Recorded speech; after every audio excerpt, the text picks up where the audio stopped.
What's up everyone, Emerald here. May-June roundup. Didn't really get to do a May roundup because things picked up at the end of the month. So I'm going to do double whammy today of May and June. And so May, obviously Mother's Day, where Stephanie got to take her out and I got to spend time with her. No! 105! You're lucky because it's Mother's Day. I won both times. I played nice today. No. Anyways, next thing was helping my sister move out.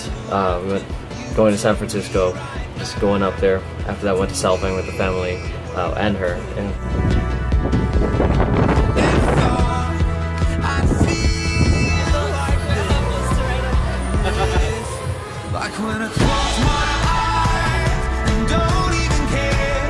Came back, San Diego. Vacation time with the family was very much needed. In celebration of me and Stephanie's 6-year anniversary. So for our 6-year anniversary, it was, I think, originally meant to be a shorter trip, but because I had to pick up my sister earlier that week from, help her move back, we kind of pushed to the weekend, so that way, it would work better in terms of us actually being able to do the things we wanted to do. So yeah, it worked out, and it became a week-long kind of thing where we got to go to San Francisco, and then we got to go to San Diego in celebration of our 6-year anniversary, and got to go take Jordan to SeaWorld. Like for the first time in a long time, I am not afraid. I feel like never thought.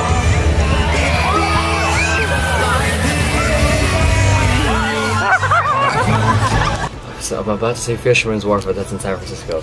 Seaport Village, things that we did in one of our earlier anniversaries, and we're trying to continue, going to those things every time we get to visit. Next things are, continued gigs, performances with the companies I work with, working with GEC, doing entertainment. Film shoot for a gig, Moving On Up Productions. We did. That day was pretty random. We were supposed to set up a street show on the boardwalk on Venice, and we thought it was going to be a staged crowd, but it turns out we actually had to be ready to do a street show, and I haven't done street shows since 2009. It was, I'm gonna say, challenging to get that going, and there was a random gimmick towards the end when it came to the filming part.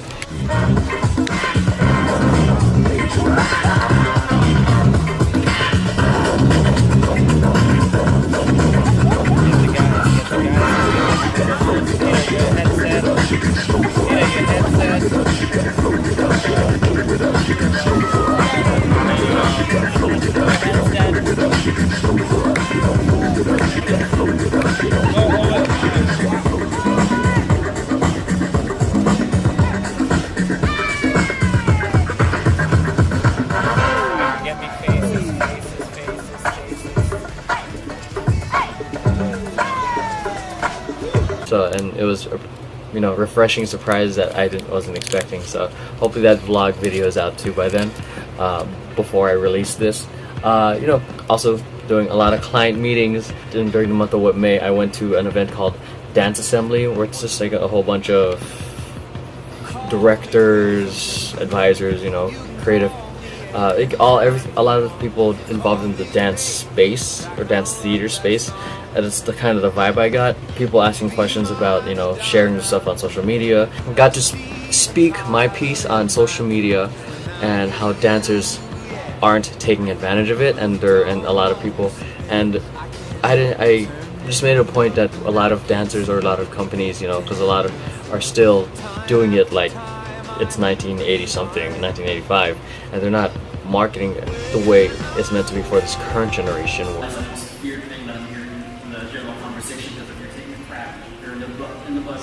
You're waiting for food, you're here.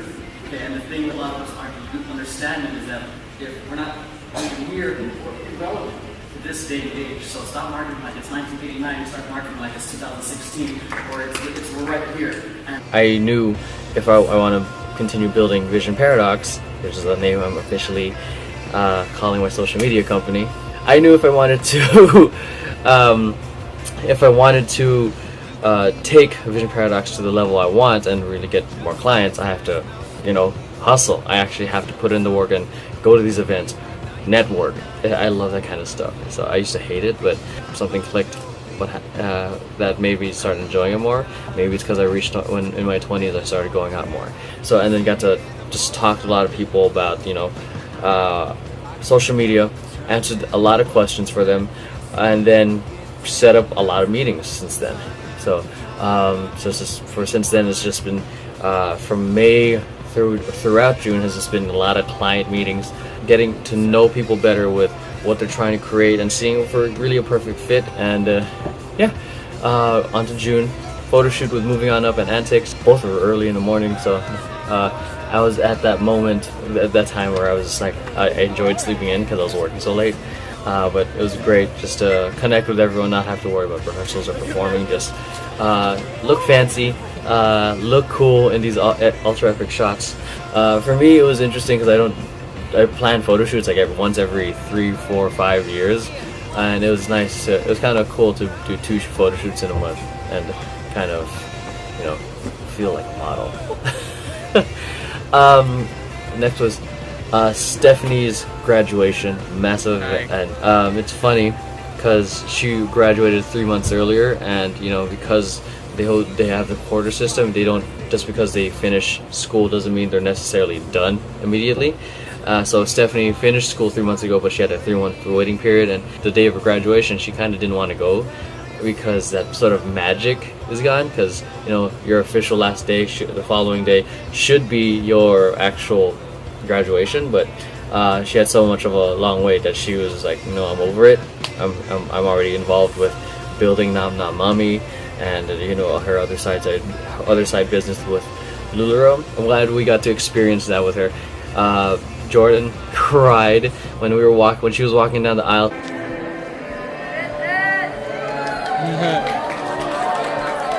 See mommy going? He got her seat. He cried because where's mom going? Why is she not with me? And then same thing walking back.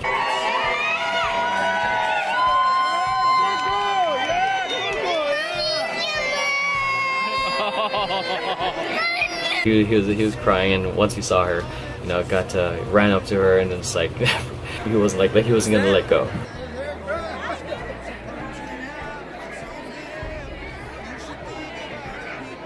After that, we got to celebrate. The day before her graduation, we went to one dinner, and the day of, we went to a family dinner. So it was just nice to eat insanely, fatty foods. If you're watching this, Stephanie, I'm really, really insanely proud of you for you going through the journey of going to school when circumstances were beyond it. And I remember seeing you cry, and I just looked at you and said, like, we're gonna make it work. No matter what, it's gonna happen, because this is something that you're insanely passionate about, and my goal and vision as a family that we are going to support each other no matter what, and what our goals are, no matter what the circumstances are. We're gonna somehow, make it work. We're gonna keep going for it. So I'm super proud of you for pushing through it at the moments where where you had really crappy teachers, but you worked your butt off anyways, getting that 4.0 when you knew you deserved it. The next thing right after, this is literally one event after the other, right after Stephanie's graduation, dinner, right after that, call time, ready to perform. It was for Walt Disney Concert Hall's event called Sleepless. It was a hip-hop event, which is really freaking cool. They had projections on the wall with graffiti art, people doing, they had a downstairs area. Down there's a roller rink, there's graffiti artists, DJs, and then upstairs, dance floor, throwing some throwback hits. And there was actually a whole bunch of other crews that, I wasn't expecting to see, some people from Air Force crew, Universal Hip Hop, Tiffany's crew, ran into friends from Culture Shock, Donna, Arnell. Really good seeing you guys if you're watching this. And, with us, Antics, I don't know what each crew did exactly, but for Antics, our thing was that we were doing street dance, breaking, locking, buck, popping, I think I just said that, but all these styles, to classical music or music that they had.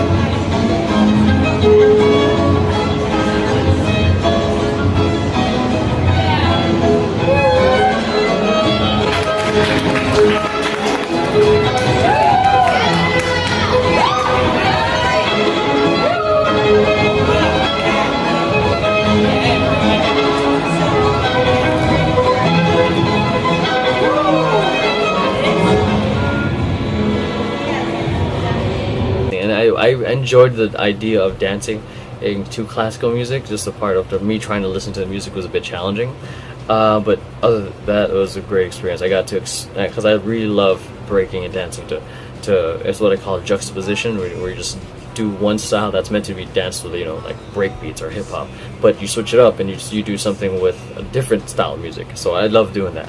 So yeah, that was fun. Throughout all the weeks as well as just rehearsal with Antics, getting ready for our July show on the 8th and 9th, Sneaker Suites, performing at Ivy Substation. This video is probably going to be out way after, so those of you who came and watched, thanks. Those of you who are far, can't make it, appreciate your support anyways. So last thing as well is, I just came back from it last night, is the Family Business End of the Year Banquet. So this is a team I helped co-found back in 2004, and it's insane seeing like so many unfamiliar faces there were.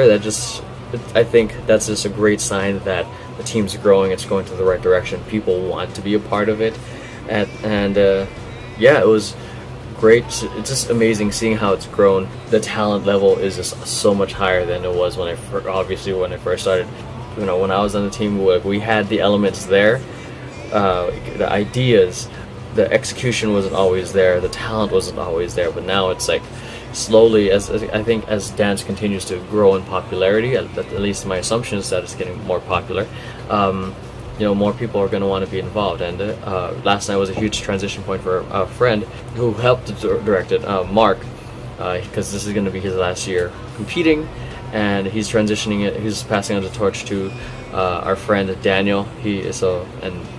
I think I made it. It's in the other vlog, but yeah, he's a huge blessing. I'm super excited for him to take the team, take it from what I imagined it when I was only 16, and really take it from here to here, and I knew when I was younger this was something I wanted to pursue insanely hard, that I didn't care as long as it was successful. I didn't care if I was no longer a part of it.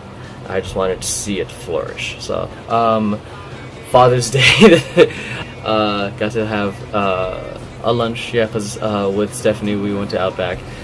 It's one of our favorite places to go to, and right after that Stephanie got to hang out with her grandpa, who's been a huge father figure role for her growing up, and also we decided to, as a gift, she got us a gym membership, because this wasn't intended either. We just saw the old theater we used to go to. It's now a gym, and we decided to explore it because we never thought it would be a gym when we were a kid. So, and then lo and behold, got us a gym membership. Now I'm doing so. I'm using it, one, for the dance space, two, basketball gym, which is what I've been looking for in a gym, and also the massive amount of space. So especially in the mornings. So an opportunity to really support goals in terms of performance. That's it in terms of events. The business, this is gonna kick straight to the point. So yeah, so in terms of business, Udemy sales are back on track. Okay, they're not exactly way up there yet.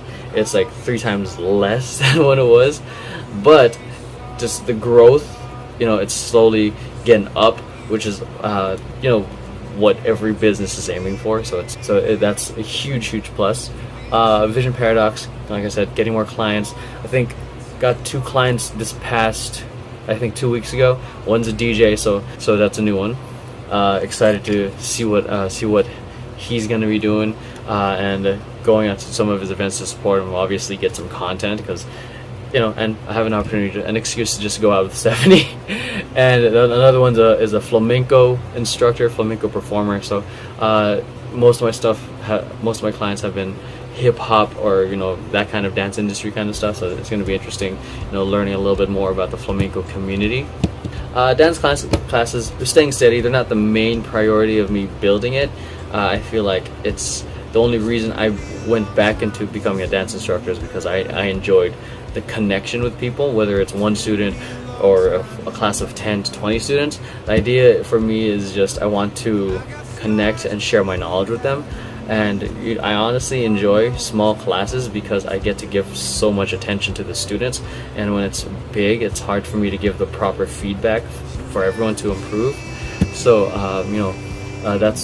that's my personal opinion, and that's why the reason I went back into teaching. I didn't necessarily have to, but they're not the main priority. But I'm doing my best to just just share my choreography, share the classes out there. But that's like the bare minimum of what I'm doing. I'm just sharing it. I'm not doing any Facebook ads. I'm not doing YouTube ads.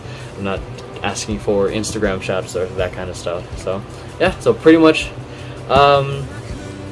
work, family. The more I get active in everything I'm doing, the more it's like the idea of work-life balance, where it stays like this. That's impossible. Every time you're saying yes to something, you're saying no to something else. So it's more of like work-life balancing.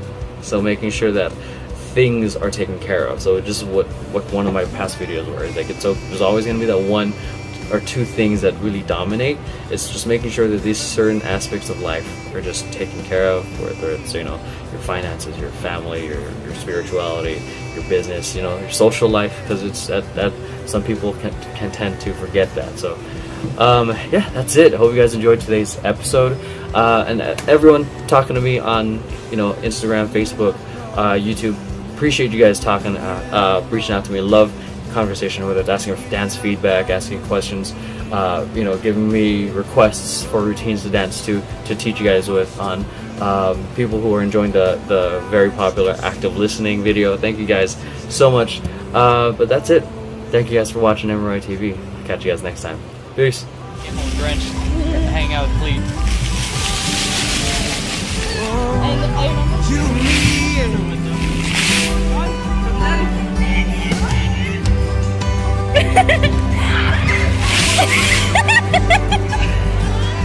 He's so apprehensive about it.